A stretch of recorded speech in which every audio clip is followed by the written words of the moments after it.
Hello guys, कैसे हैं आप लोग। एग्जाम देने के बाद यानी प्रीलिम्स खत्म होने के बाद लोगों का रिएक्शन ये था, सबसे ज्यादा अपनों का ये क्वेश्चन था, क्या हुआ, कैसे हुआ, इस बार क्लियर तो हो जाएगा ना, मुंह उतरा हुआ क्यों है, इमोशन क्यों दिख रही हो, ऐसा क्यों वैसा क्यों, नहीं होगा क्या इस बार भी अटेम्प्ट गया क्या तुम्हारा।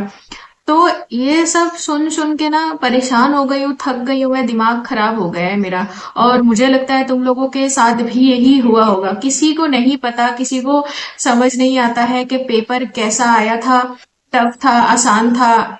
ऐसे लोगों ने भी तुम्हें मुंह पे जवाब दिया होगा जिनको यूपीएससी का यू तक नहीं पता, बस बोलेंगे पढ़ाई नहीं हुआ इसीलिए फेल हो गई तुमने पढ़ाई ही नहीं किया था, थोड़ा और मेहनत कर लेती, एलिगेशंस लगाएंगे आपके ऊपर कि आपके वजह से ही नहीं होगा। लेकिन जिसने एग्जाम दिया है उसको पता होगा कि जिन्होंने दिन रात एक कर दिया, पढ़ाई करके मेहनत करके, एक कमरे के अंदर वो लोग बंद थे एग्जाम से पहले और इतना ज्यादा मेहनत किया, फिर भी ऐसे लोगों का नहीं हुआ। इस बार का जो पेपर था, यूपीएससी का प्रीलिम्स का जो पेपर था, वो समझ ही नहीं आया कि कहाँ था, कैसा क्वेश्चंस था, कहाँ से आया था, क्या था। अब क्या ही करेंगे अगले साल के लिए, लोगों को हार्ट अटैक आ गया है। बहुत ही लोगों ने तो, क्या बताऊं मैं, दिमाग खराब हो गया वो पेपर देख के। इतना ज्यादा अनप्रेडिक्टेबल, एक एक क्वेश्चन आधा आधा पेज का है।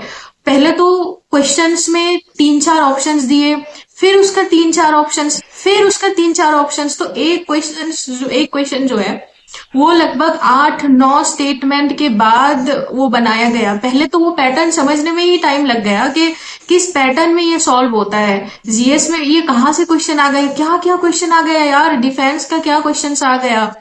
पॉलिटी, लोग बोलते हैं कि पॉलिटी से ही 12-15 क्वेश्चंस आते हैं, लेकिन इस बार पॉलिटी का क्वेश्चंस कहीं खो गया। ज्योग्राफी का क्वेश्चंस पता नहीं कहाँ था, क्या था, समझने में इतना ज्यादा दिक्कत हो गया।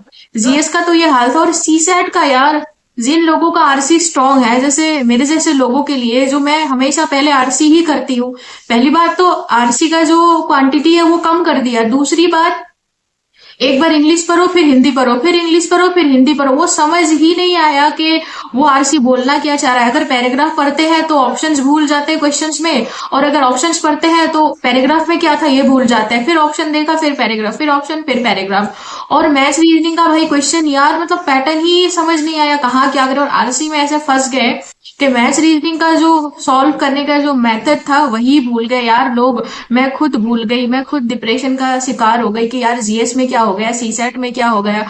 मतलब पता ही नहीं कि कहाँ से क्वेश्चंस आया, कैसे आया। वैसे जहां से भी क्वेश्चन आए ठीक है, लेकिन वो ऑप्शंस का क्या पैटर्न था यार, कौन किसको कंट्राडिक्ट कर रहा है, नहीं कर रहा है, कौन किसको प्रूफ कर रहा है, नहीं कर रहा है, कौन किसको काट रहा है, नहीं काट रहा है, वो पैटर्न ही समझ नहीं आया। अगर हम ऐसे पैटर्न पहले सॉल्व करके जाते तो वहां पे ऑब्वियसली सॉल्व कर पाते, लेकिन ऐसा कभी देखा ही नहीं गया, ऐसा पैटर्न कभी समझ ही नहीं आया। उसको समझने के लिए ही आधा घंटा निकल गया, मेरा तो निकल गया।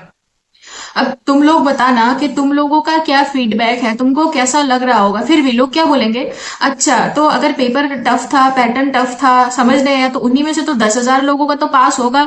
अब क्या बोले, अब किसी को नहीं बोल सकते कि यूपीएससी टफ है, ये है वो है, क्योंकि लोग बोलेंगे कि तुमने पढ़ाई नहीं किया है तो तुम्हारा एग्जाम नहीं निकला। लेकिन ऐसा तो नहीं है कि सीट्स खाली जाएगा। 1,000, ये 1200-1300 लोग जो भी है वो तो फाइनल सिलेक्शन होगा ना उनका, तो वो 10,000 में क्यों नहीं आई तुम।